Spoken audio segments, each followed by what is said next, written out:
Is PHP worth learning in 2024 for web? Is it still relevant in the modern-day market? Yes, PHP is still alive and kicking. Yes, it's worth learning. One thing that keeps it alive is WordPress, which is going nowhere. Also, Laravel apps are gaining in popularity. Magento 2 is built on PHP and is one of the higher paying positions.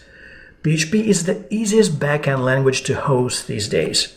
Many hosts only support PHP, like SourceForge. If you write a backend in a language other than PHP, you will have trouble finding a free hosting service. This skepticism towards PHP that we can see now is largely the result of the fact that PHP has something of a bad reputation in the industry.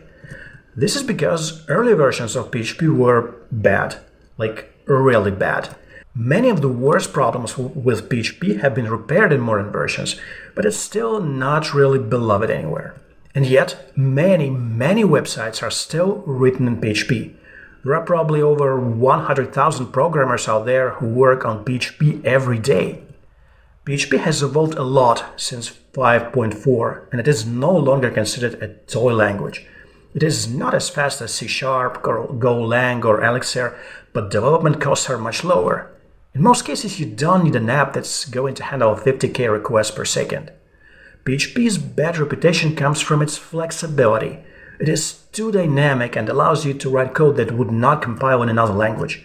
This is the same problem as Node.js, which suffers from many libraries written by inexperienced developers. But you can always rely on free tools for improving PHP code quality, such as PHP Stan or Rector, backed by a PHP unit testing framework.